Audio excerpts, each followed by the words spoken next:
Quando eu comecei a fazer vídeos aqui pro YouTube, uma das primeiras séries que eu criei foi de tecnologia da educação. Eu fiz 3 vídeos logo de início. Eu fiz um vídeo sobre balanceamento de equação química. Eu fiz também um segundo vídeo sobre tabelas periódicas e um terceiro de geometria. E lá eu havia dito que aquele vídeo seria o parte 1. Mais de um ano depois, na verdade quase 2 anos depois, eu finalmente farei a parte 2, que é agora um vídeo sobre geometria molecular. Eu sou Caio Fayad, seja muito bem-vindo a este espaço. Eu sou formado em Química e em Letras e faço doutorado em Ensino de Ciências. A minha pesquisa, ela versa sobre a utilização da literatura negra para emergir temas de química de uma forma antirracista. Então aqui neste canal eu faço essa mistureba toda. Eu trago um pouco de química, trago um pouco de literatura, trago um pouco de educação das relações étnico-raciais e também outros temas de educação. Neste momento eu decidi retomar uma série que eu comecei lá atrás de tecnologias da educação, porque mais do que nunca nesse contexto de ensino remoto, os professores estão precisando desse tipo de ferramenta. Antes que eu me esqueça, eu fiz uma campanha de financiamento coletivo para que eu consiga aqui profissionalizar esse canal. Então eu deixei na descrição um link dessa campanha no Apoia-se e também o Pix. Para quem quiser dar aí uma contribuída, eu vou agradecer bastante. Voltando para o tema do vídeo, vocês já devem estar vendo aí na tela que eu estou nessa página dos objetos de aprendizagem do PhET.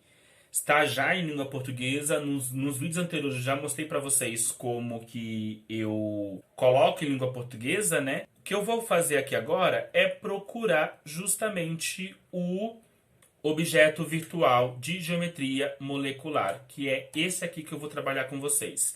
Fiquem tranquilos também, porque eu vou deixar esse link já pronto na descrição, ok? Então, ó, vou clicar aqui no play para que ele já abra o nosso objeto virtual de aprendizagem. Este objeto dá para trabalhar de duas formas. O primeiro como modelo e o aspecto, e o segundo aqui, ó, molécula real. Vamos começar então por esse modelo.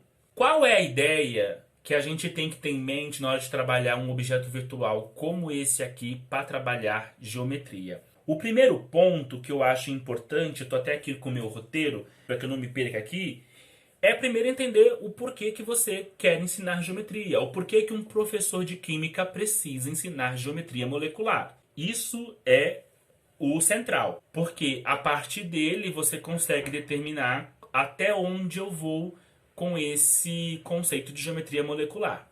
Ao meu ver, um aspecto importante é para entender polaridade. Geometria molecular nos serve para entender um outro conceito de polaridade. Polaridade, para a gente poder medir, compreender, a gente acaba captando isso pelo aspecto macroscópico. Agora, a geometria molecular, ele mobiliza um nível submicroscópico. E é importante a gente ter isso em mente, porque a gente olha para esse objeto virtual de aprendizagem do modo como a gente deve olhar, que é um objeto de modelo conceitual.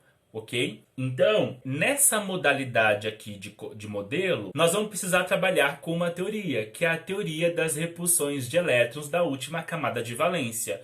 Como nós sabemos, né, professores, um átomo se liga ao outro a partir das relações que é estabelecida entre os elétrons da última camada de valência. E aí, dependendo de como que essa relação é posta, nós vamos ter aí diferentes tipos de ligações. O que nos interessa hoje aqui é entender que, uma vez ligado, uma vez formado a substância, essa substância ela vai adquirir uma geometria. E essa geometria está relacionado com os elétrons da camada de valência dos átomos que compõem essa substância. E aí, nós vamos precisar estar aqui focados tanto nos elétrons que estão ligados quanto nos elétrons que estão não ligados, que nós chamamos de par isolado. Então, nesse modelo aqui, nós temos uma molécula fictícia. Observem aqui, nós temos, no caso aqui, uma molécula formada por 3 átomos, onde nós temos um átomo central, está em roxo, e dois átomos ligados a ele, que aparentemente são os mesmos átomos porque está representado pela mesma coloração. Isso é um ponto importante. Então, professor, no momento que nós vamos trabalhar com esse modelo, a gente precisa chegar ou ter como ponto de partida essa teoria dos pares eletrônicos, ok? Aqui nós vamos montar uma molécula fictícia. Essa molécula aqui já está dada, e como é que eu monto? Tá vendo aqui que eu tenho ligação? Ele possibilita a gente adicionar ligação simples, ligação dupla, ligação tripla, e também possibilita a adição de par isolado. Aqui embaixo nós temos uma tabelinha aqui escrita nome. Tabela não, né? Modo de dizer. Nós temos um quadro aqui com nome.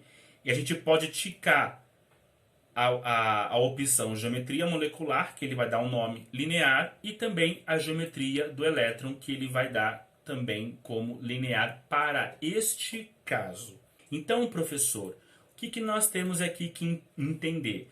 Quando nós falamos geometria molecular, nós não consideramos o elétron isolado nesse arranjo, consideramos só os elétrons que estão ligados. Porém, contudo, entretanto, é de fundamental importância que os alunos compreendam que o par de elétron isolado faz parte dessa determinação de geometria. Obviamente, né, quando aquela substância possui, algum dos átomos ali possuem par de elétrons isolados. E por isso, nessa opção de modelo aqui do objeto de aprendizagem, nós vamos brincar de diferentes formas, adicionando diferentes ligações, adicionando diferentes pares isolados. Então, olha só, nós vimos que neste caso, que é a molécula que ele dá aqui como padrão, ele coloca que é tudo linear. Então, eu vou deixar aqui ticado, tá? Se eu tirar uma ligação, tirei, continua linear, certo? Por que continua linear? Porque o ângulo de ligação é de 180. Inclusive, eu posso mexer aqui essa molécula. Eu vou adicionar mais uma. Vou aqui colocar o ângulo de ligação para facilitar, tá vendo? E o que seria essa questão de teoria da repulsão dos pares eletrônicos? Aqui eu tenho nessa ligação um par eletrônico, como vocês sabem, aqui um outro par eletrônico. Se eu tentar, de alguma forma, fazer com que esse par eletrônico fique próximo desse, vai haver repulsão. Essa repulsão, ela vai acontecer até que essa repulsão seja minimizada. Então, a repulsão mínima que existe desse par eletrônico com esse par eletrônico me dá essa configuração de 180 graus entre esses pares eletrônicos. Vou adicionar mais um par eletrônico aqui, tá? Mais uma ligação simples. Ó, vou adicionar uma simples. Ou seja, o ângulo possibilitado pela repulsão mínima desses pares eletrônicos entre si é 120 graus. Se eu tentar aproximar, ó que legal. Se eu tentar aproximar, ele até diminui, mas depois, ó, como a teoria vai dizer que tem que ser mínimo, o próprio objeto virtual de aprendizagem vai colocar no valor adequado. Eu vou tentar mexer sem jogar para o fundo. Ó, joguei para 110 alguma coisinha, ó, mas ele volta para 120. Vou adicionar mais um para ver o que vai acontecer. Olha só. Agora, para que essa repulsão seja mínima, é importante que essas 4 ligações estejam em 109,5 graus. E com isso a gente tem uma geometria, certo? Deixa eu voltar lá que eu acabei não falando, ó. Esse aqui é o linear. Se eu adiciono mais um, mudou para 120 graus. E olha a geometria deles. Trigonal plana, porque me forma aqui, ó, um triângulo plano. Esse e esse forma um triângulo. Se eu adicionar mais um, o que vai me gerar aqui, ó, um tetraedro. Que eu tenho aqui uma base com 3 átomos e aqui na ponta, formando esse 3D, o quarto átomo. Aí vocês estão me falando assim, então, nesse caso, como não tem par de elétron isolado, nós temos o quê? Tanto a geometria molecular como a geometria dos elétrons, que é o nome que ele está dando aqui, para poder diferenciar, igual. Olha o que vai acontecer, eu vou deixar aqui no linear, para começar, e ao invés de adicionar um par de elétron, eu vou ao invés de adicionar uma ligação, eu vou adicionar um par isolado. Observem que a geometria dos elétrons é a mesma quando eu tinha a ligação. Ó, não é trigonal plana? Vou tirar uma ligação, vou pôr um par. Tá vendo que é a mesma? Continua trigonal plana quando eu considero o par de elétrons. Só que a geometria molecular, ela não considera o par de elétrons. Ela considera apenas os átomos que estão ligados. Eu vou tirar aqui para a gente poder ver. Tá? É assim.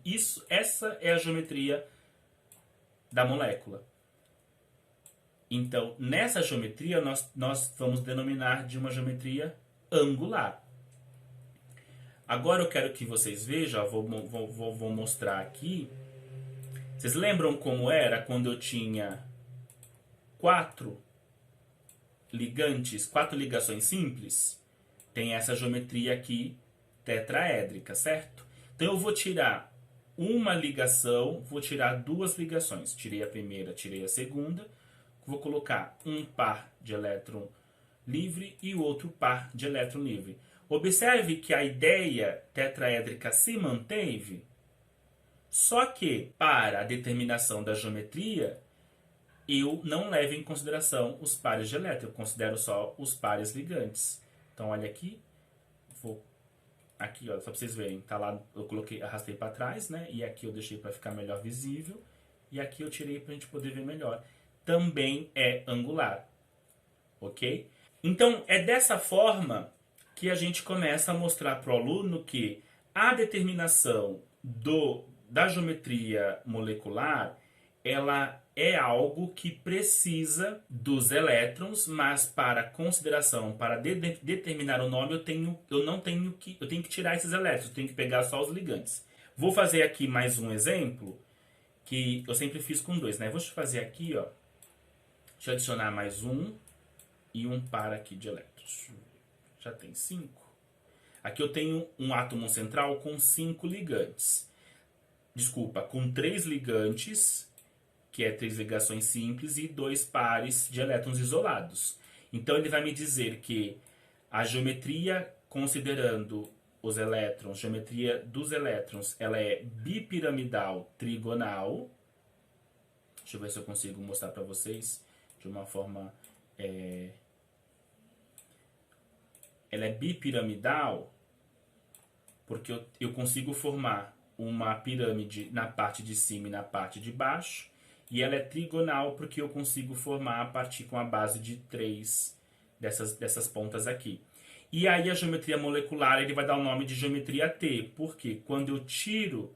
Ó, não é que eu vou tirar, o par de elétron está lá, só não quero mostrar. Olha o formato que nos dá. Dá um formato de um T. Ok? Vou manter aqui para você com essa ideia, esses 2 pares de elétrons isolados. Eu vou adicionar mais uma ligação, simples. Então aqui o que ele me dá? Ele me dá uma geometria do elétron octaédrica, porém ele dá considerando os pares de elétrons isolados, porém como para a geometria molecular não considera esses elétrons isolados, considera só os ligantes, nós temos uma geometria aqui quadrada plana. É basicamente isso, tá, gente? Para entender melhor, é sempre essa comparação. Deixa eu mostrar aqui.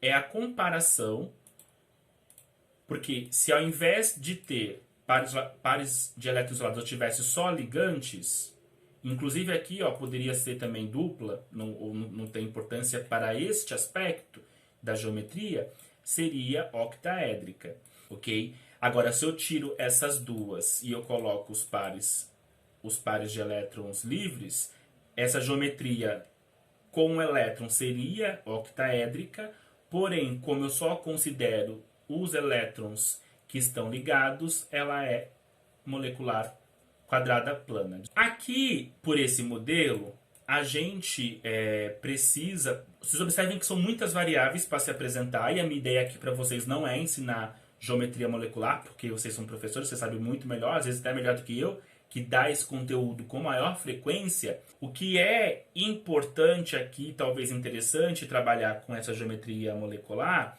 é a possibilidade de fazer o aluno treinar a partir de atribuição de moléculas fictícias. Por exemplo, vocês poderiam falar para os alunos assim, ó, construa uma molécula com duas ligações simples e dois pares de elétrons isolados. Então ele vai construir uma molécula com dois pares de elétrons ligados e dois isolados. E a partir disso ele vai entender que essa geometria, considerando o arranjo eletrônico, é tetraédrica, porém a geometria da molécula é angular porque eu só considero só os ligados. Poderia-se também fazer até mais, né? É que eu fico muito mais centrado nisso daqui porque eu sou formado em química orgânica, né? E o carbono ali, o carbono tetraédrico, linear e angular, são os mais importantes. Mas dependendo da molécula, por exemplo, quando a gente vai trabalhar com química inorgânica, a gente precisa trabalhar com outras geometrias, né? Porque essas geometrias também, no aspecto da química inorgânica, vai ser importante para a determinação de isômeros. Logo naquele começo, o que eu falei para vocês, né? Temos que saber o porquê que estamos ensinando geometria. E eu falei polaridade, porque minha formação de química orgânica, mais aspecto, principalmente para a química inorgânica, da geometria molecular, ela é importante também para o aspecto de isomeria, tá? Vamos agora aqui para nossa segunda possibilidade, que é trabalhar com molécula real. Então nós temos a molécula da água, que lhe dá, que é H2O, e a molécula da água, que é H2O, aqui fica muito mais fácil de trabalhar, né, gente? Porque provavelmente os professores já passaram por configuração eletrônica do oxigênio, o aluno já consegue entender que o oxigênio ele faz duas ligações covalentes, vai sobrar dois pares de elétrons livres, aí fica mais tátil para o aluno o entendimento de que a molécula da água, o oxigênio vai ligar com dois hidrogênios, mas terão ali dois pares de elétrons não ligados. E a existência desses dois pares de elétrons é que vai fazer com que os pares de elétrons que estão ligados acabem se curvando e formando essa geometria angular. E por isso que nós dizemos que a molécula da água é uma molécula angular. Ok? Uma possibilidade aqui é uma molécula orgânica, que é o metano, né, que é tetraédrico e tal. Uma possibilidade que a gente pode fazer aqui com o aluno, tá vendo que ele já dá uma lista de algumas moléculas? Tem aqui o fluoreto de xenônio, o fluoreto de boro, o fluoreto de cloro, a amônia, metano. O que a gente pode fazer com o aluno é dar essas estruturas, pedir que ele desenhe a estrutura de Lewis, que ele prediga qual é essa estrutura molecular e depois ele confere aqui se ele fez da forma correta a determinação dessa geometria molecular. Adicionando os elétrons, porque em termos de nomes elas são mais reduzidos e a partir disso a gente consegue entender o porquê dos nomes dados para determinadas geometrias molecular. Então aqui eu vou até remover, que nem esse aqui, ó, né? O nome dela é piramidal quadrada, porque na base eu formo uma pirâmide aqui, só que essa minha base ela é formada por 4 ligantes. Esse desenho que é formado, por isso que o nome é piramidal quadrada. Vamos ver mais uma? E outra coisa que é importante também é sempre o aspecto dos ângulos de ligação, né? Porque às vezes num exercício, num vestibular, alguma coisa do tipo, não se dá a geometria, mas se dá o ângulo. E é claro, né, professor, isso aqui, durante anos atrás, era algo muito cobrado e hoje a questão já é um pouco mais, não tá tão forte assim, né? Acho que no máximo, os ângulos que serão assim, ou cobrados ou dados dentro da composição do exercício serão aqueles do carbono, né? Que é 180, 120 e 109,5 do linear, trigonal e do tetraédrico, respectivamente. Então, assim, tudo isso aqui, o modo como você vai trabalhar com esse objeto virtual de aprendizagem e também até o limite que você vai, como eu falei lá no começo do vídeo, vai depender de por qual motivo você está ensinando geometria molecular. Vou ficar por aqui porque eu não quero mais me alongar com esse vídeo, que me parece que já está bastante longo. Como eu falei para vocês, Eu já gravei um vídeo sobre geometria molecular, vou deixar aqui nos cards para vocês. Eu fiz esse vídeo em um outro contexto, onde eu tinha... Tava começando a gravar vídeo aqui pro YouTube, então me perdoe um pouco da qualidade. Mas lá, esse outro aplicativo, esse outro objeto de aprendizagem, ele é importante, ele é interessante, porque ele trabalha de uma outra forma a geometria. Ele trabalha a partir da tecnologia da realidade aumentada. Então, se eu fosse vocês, eu ia lá dar uma conferida naquele tipo de objeto virtual de aprendizagem, que também é interessante e os alunos costumam gostar bastante. Eu vou ficando por aqui. Se você gostou desse vídeo, não se esquece de curtir, comentar, compartilhar. Comente se vocês têm dificuldade de aplicação desse tipo de objeto virtual de aprendizagem nas suas aulas, né? Porque como eu falei para vocês em outros vídeos, eu reforço aqui, um objeto virtual de aprendizagem, ele não pode ser isolado, ele tem que ser dado dentro de um contexto. Esse contexto pode ser pré-aula, durante aula ou pós-aula. Mas, na sua realidade, quais são as dificuldades que você tem para trabalhar com um objeto como esse? Dá para trabalhar pré-aula, por exemplo? Os alunos possuem computador, têm estrutura para poder trabalhar com esse tipo de material antes da aula e no pós-aula? Ou só vai restar mesmo você, professor, fazendo durante atividade remota, abrindo no seu computador, compartilhando a tela e vendo o que os alunos acham disso? Porque, né, é bom pensar nisso, porque esses objetos virtuais de aprendizagem, eles não se limitam ao contexto remoto. Estou trazendo por conta dessa nossa questão, mas ele também pode ser usado perfeitamente quando nós tivermos nossas aulas em sala de aula de volta e com segurança, né? Eu vou ficando por aqui, um forte abraço do Caio Fayad, nos vemos no próximo vídeo e tchau!